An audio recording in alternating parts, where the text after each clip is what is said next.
process that is inevitable.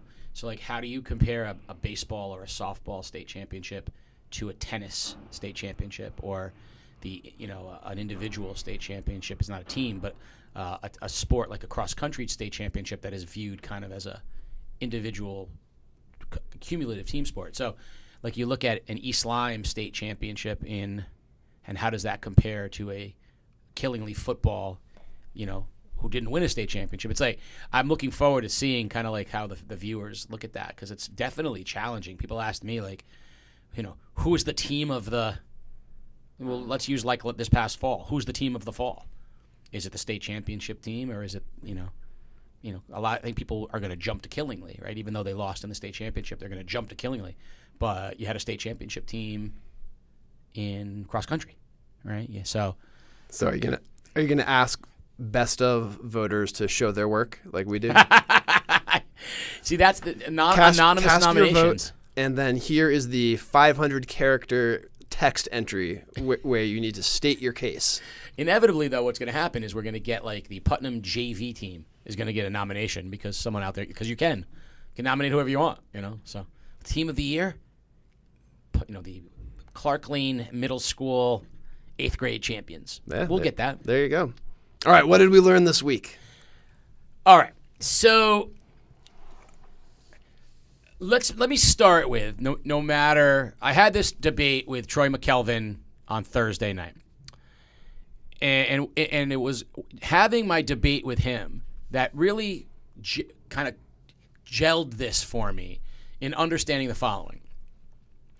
All year long, we have been telling the audience that this is not a ranking of the 10 best teams or of who we thought would beat who, but rather who's having the best season. I can't state it anything. And what I've realized is they're not interested in that poll. They want us to rank the 10 best teams. They want us to rank who we think would beat who. Right. So what it is it's a rejection from the audience. We reject you. It's a rejection from the audience of what this poll is supposed to be.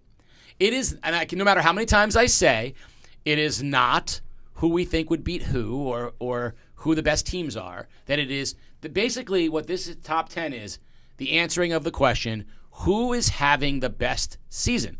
Because I'll use two teams, and no disrespect to either of them. Putnam can never be ahead of NFA if we're asking who beats who, right? Nor should it be fair to compare them. One is one of the biggest schools in the state. One is one of the smallest schools in the state. So that's not what this is. But if Putnam were 11-1 and NFA were 1-11, Putnam would choose to be would rank and NFA wouldn't.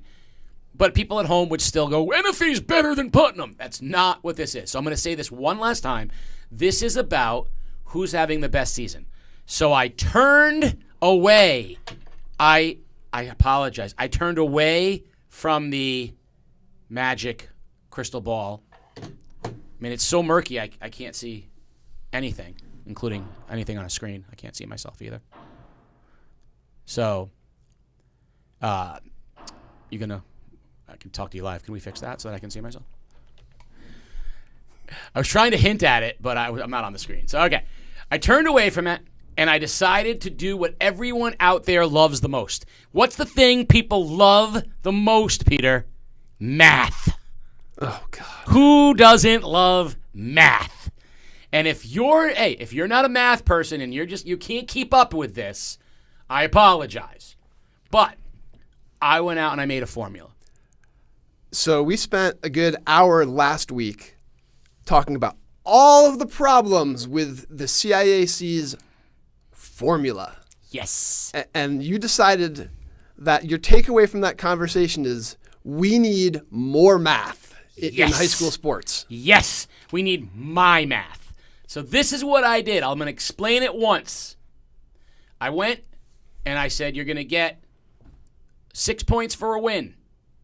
I then looked at the strength of the wins, meaning I looked at how many wins the opponent you played had. So if you beat a team with 5 wins, you got 6.5. If you beat a team with 9 wins, you got 6.9. Therefore, I was ranking your strength of schedule. I then awarded lower decimal points for what I would consider to be a good loss. A good loss would be where you played a team equal to or bigger than you who is elite. Elite means that they have either double-digit wins or are ranked in the state poll. So these, a 9-3 team, a 10-2 team, kind of a thing. And I gave smaller decimal points because a win is still more important than a loss. But I did so. NFA's losses to teams like East Catholic, Northwest Catholic, those get them some love, but not as much as if they won a game. Okay. I then examined. I put. This is just math. I then just put all that into the butter churner, added them up, and divided it by the number of games that they've played, so that I could get an average. Because obviously, some teams have played 2 more games than others. Then I took those simple rankings, and I applied this much muster to it, which is I looked at good wins, good losses, and bad losses. A good win is when you go above or equal to it and you beat a good team. A good loss is when we mentioned, play a team that's bigger or above you and lose. And a bad loss is where you lose a game against an equal to or lower team that probably you probably feel like you shouldn't have lost. So, an example of a bad loss would be a Division II team losing to a Division IV team. A good loss would be Old Lime's loss to Fitch. Right? They went up 2 divisions and lost the game. Okay.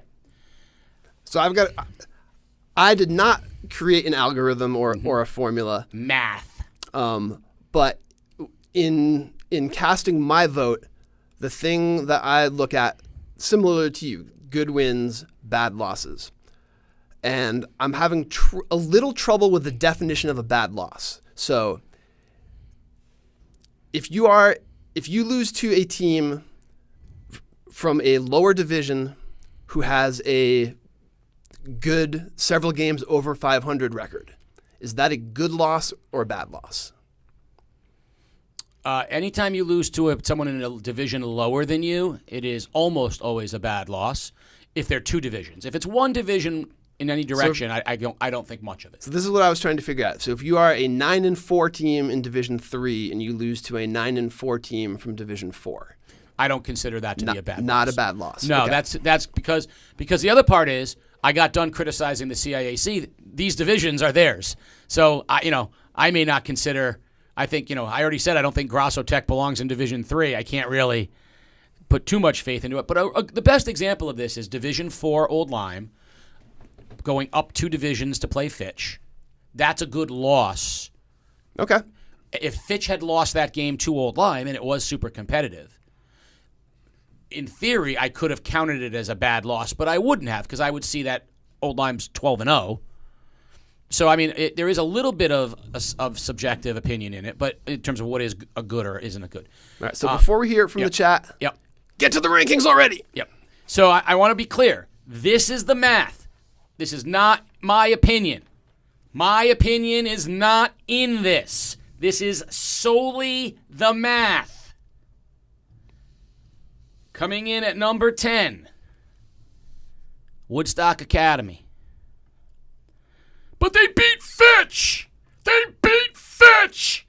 They did. They beat Fitch. They also lost to Killingly. So you're going to tell me that the number 10 team on the rankings beats the number 1 team on the rankings up a division, can't move up.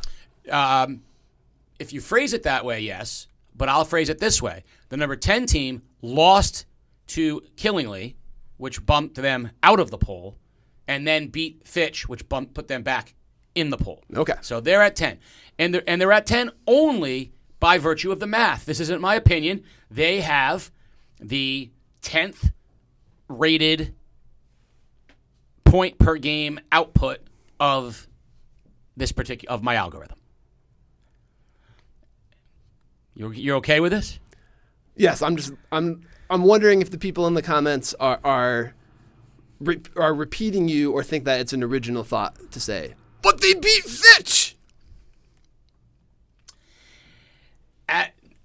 I want to remind it that teams beat other teams all the time, and it's a good win for them, and they should be very happy about it. But it is, by the way, 2 Division II teams or Division III and a Division II team, and it's a good win. And again, we are trying to not just look at what happened this week. Correct. This is how good of a season are you having? And that's right. And this is why this is an important distinction, because one of the problems with the stagnant nature is if you do it week to week and you only look at what happened in the week, then you really can't move anybody. So this is almost like a right sizing of the power rankings mid-season based only on math.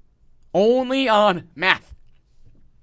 At number 9, Killingly. What did Killingly do this week? But we're gonna talk about it. They did win a good game against Woodstock. That's a big win. They lost to NFA, a game that you would think they should lose. But Killingly, if you look at their schedule, they have some good wins. They haven't really lost to anybody that you would be considered a bad loss. All their losses are reasonable, and this is kind of where they belong. They haven't been able to beat the teams equal to or above them, but they've beaten teams equal to or below them. So. At number 8, and this is ironic because a lot of this looks very similar, number 8, Windham Tech.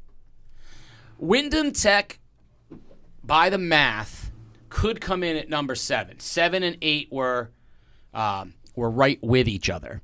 And I think it's going to provide us with a good examination of where the math and our subjective natures come into play when I announce who number 7 is. So at a certain point, you got to stop blaming it on the math. Well, it is the math. I mean, this is just what the math told me. So as a counterpoint, I was trying to decide Windham Tech between 5 or 6 this week. Because as far as bad losses, none. Correct. They are a Division 5 school, I believe, this year. Mm-hmm. They beat Grasso Tech. Good win. Also lost to Grasso Tech. They beat Colby. Yes. So at 11-3 with 2 good quality wins, punching up, if you will, I feel like they belong higher than 8. I agree. And then when I say I think they belong at 7.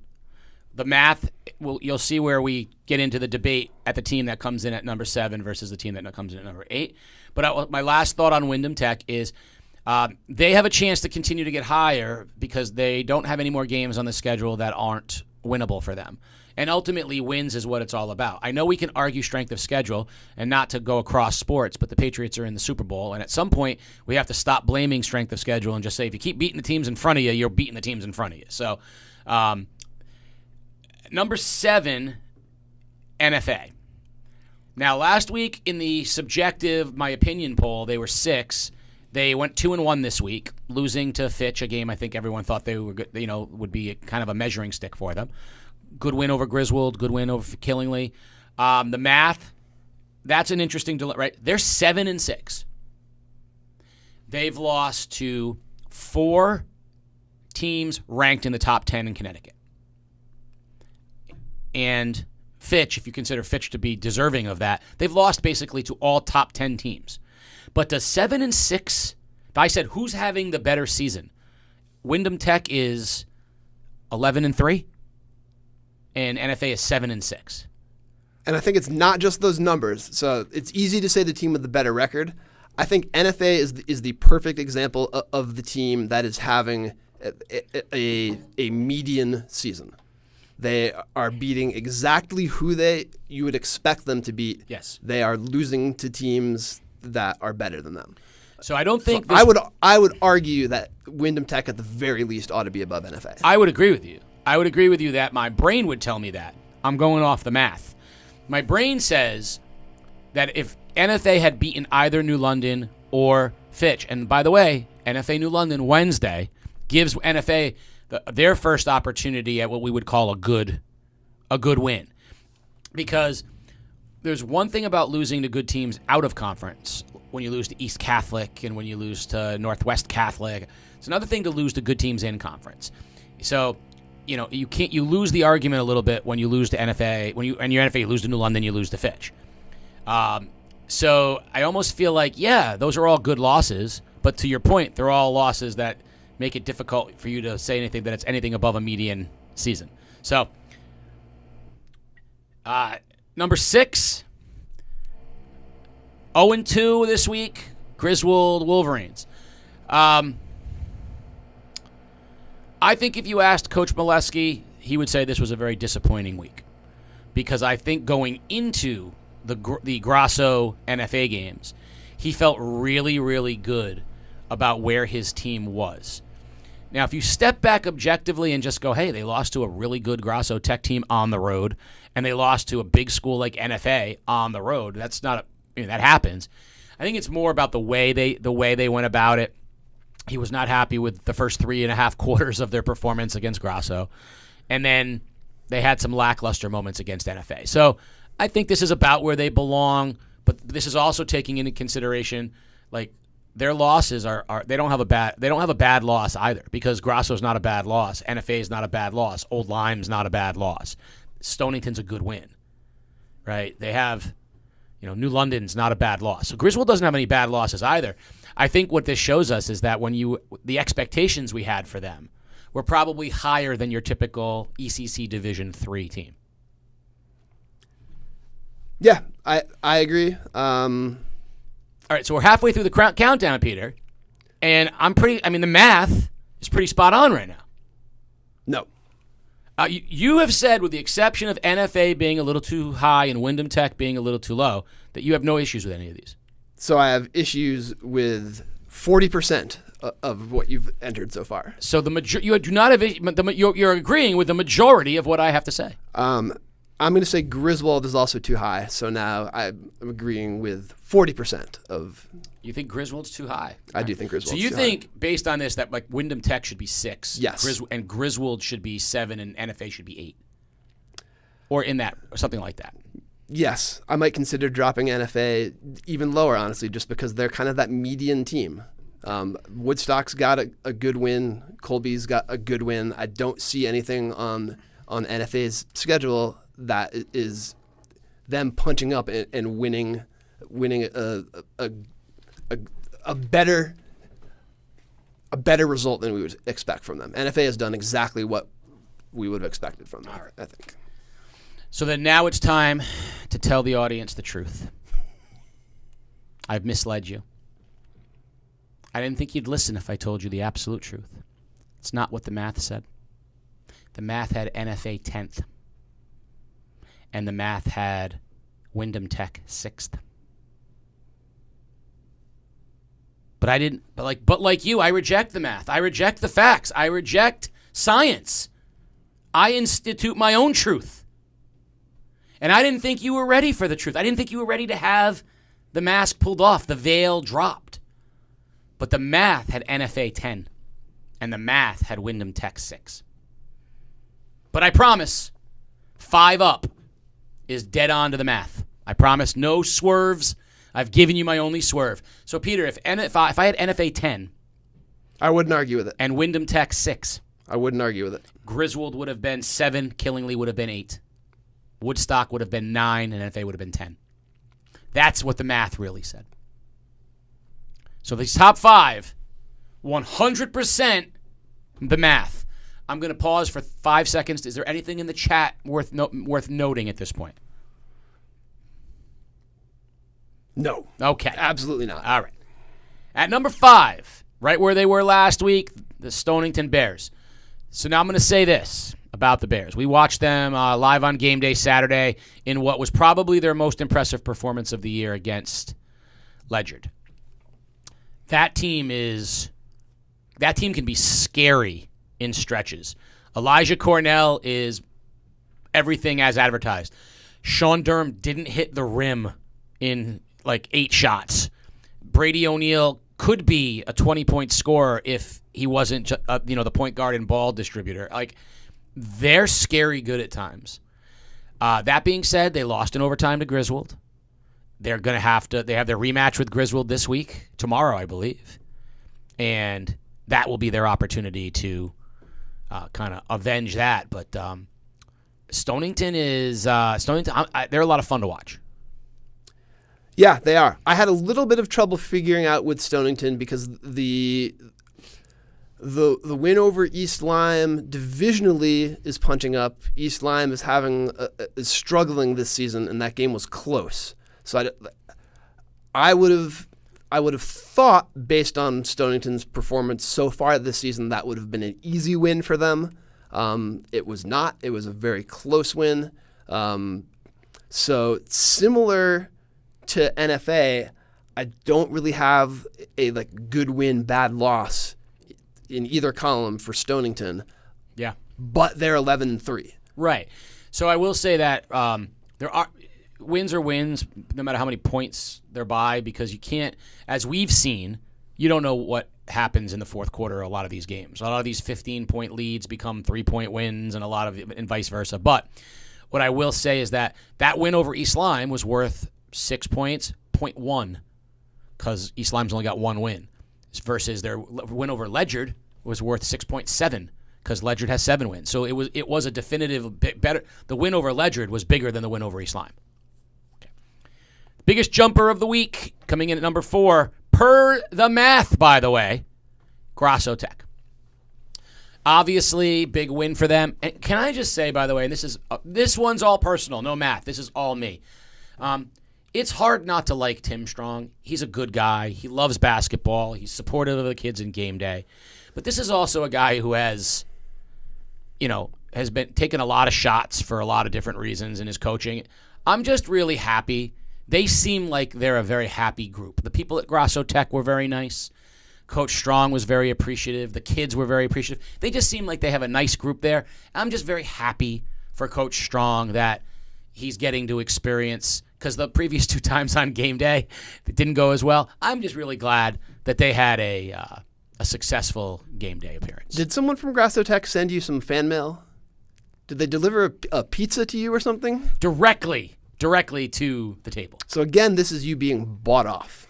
I was told. So Saturday in Stonington, the concession stand operator wanted to make sure they stayed in the concession stand ratings. And I said, in the fall, whenever we're there, whatever game we're there, if you bring me a cheeseburger, I will promise you a spot in the ratings. I want to be clear. I can be bought for food.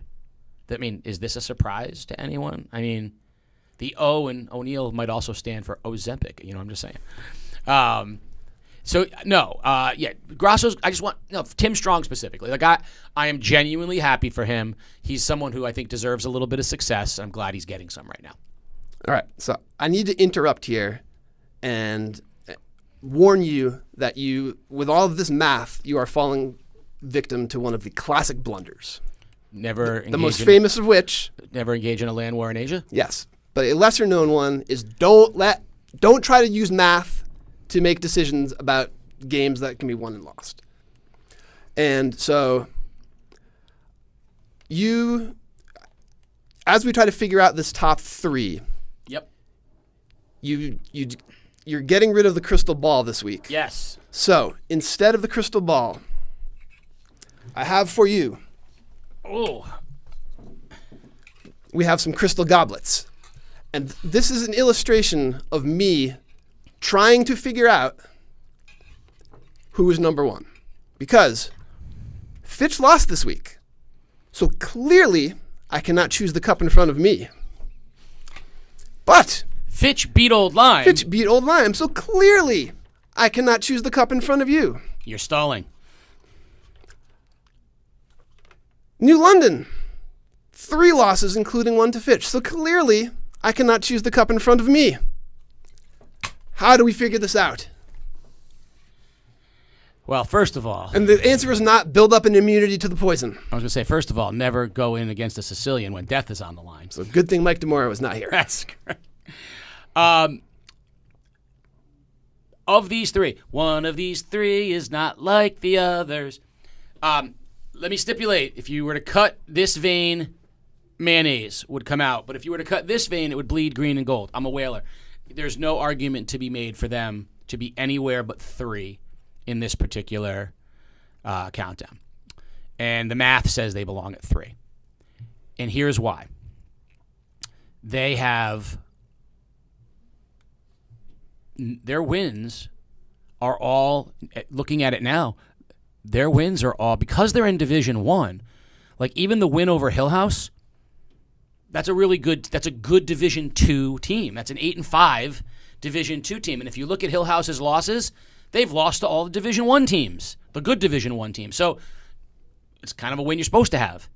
The only team that New London lost, like the Bishop Hendricken lost. Bishop Hendricken's a 500 team in Rhode Island. It's probably a good team, but maybe it's not the greatest loss. I kind of throw out those Rhode Island games because there is no real good comp for us to know what to make out of them. So the best two teams New London has played in the state are Hill House and Fitch. They won one, they lost one. If you watch the two games, they absolutely could have lost them both, and they absolutely could have won them both. They won one and they lost one. Yeah. At home, by the way, for both games. And so interestingly, I think the math, as well as opinion-wise, all three of us are in agreement with this, right? So what it came down to for me is you have a team with one loss, a team with two losses, and a team with three losses. And the team with that one loss was a down-to-the-wire loss, punching way up. Mm-hmm. So at number 2... Fitch Falcons. You could clearly not choose the cup in front of you. And that puts Old Lyme, and the math says so too. The win Friday against undefeated Cromwell, Old Lyme is they are a 4-point loss to a punching up Fitch to an undefeated season. They beat Griswold. They beat Cromwell. They have gone up in divisions or against undefeated teams in their own division, and they've won everything. They will, if they were to beat Ellington at the end of the year, you could argue that it's as good a season. I mean, they would have beaten an undefeated Division 4 team, an undefeated Division 3 team. Like, it's Old Lyme's season now. To be clear, I'm not saying Old Lyme's better than Fitch, and yes, Fitch, but they beat Old Lyme! They beat Old Lyme! Yes, they did. Well, and Woodstock beat Fitch, so right. Should we put Woodstock at number 1? Correct. So we shouldn't. Simple as this. Fitch has 2 losses, one of which is one I'm sure they want back. They did not. Had they beaten Woodstock, they and Old Lyme would have had the exact same record. And then it would have been. Then I think we can go to head-to-head. Right. But head-to-head cannot be. It is impossible in perpetuity to use head-to-head as the ultimate decider. Correct. Because you're going to end up in a circle that you cannot. Well, I'll put it this way: take the if all you're using is head-to-head, then their records don't matter. So you're saying if Fitch was 7-7, the fact that they beat Old Lyme should end with the answer is no. Who's having a better season, Old Lyme or Fitch? Old Lyme right now today is having a better season than Fitch by virtue of the fact that they only have one loss to a team above them. So for those of you in the chat who want to say these are the worst rankings ever, give us your top 10. Yeah. Like it is easy to take issue with one pick in here, but I don't think it is easy to come up with a drastically different top 10. So leave us your top 10 in the comments or send us a message with them, and we will happily discuss those and share those. And by the way, when people that see this, and when I hear people talk about when they talk about the Fitch beating Old Lyme, they talk about it as if Fitch beat. If I said a Division II team beat a Division 4 team by a couple of points at home at the last second, people would go, like you're supposed to do that, right? But they don't talk about Old Lyme like it's a Division 4. They talk about Old Lyme like they're parallels. That to me is making my point about Old Lyme. Like the fact that Old Lyme is getting talked about with New London and Fitch justifies just how, that they belong exactly where they are. To Peter's point, if you disagree, listen, you disagreed when I used the mystical universe. You disagree when I used math. You disagree when Peter uses the chalice of opportunity. Like, you just want to disagree. I kind of came to terms with that a long time ago. Give us your top 10. Not your top 10 of who the 10 best teams are, because that's not the criteria. Give us who you think are having the best seasons. Who's having the best season?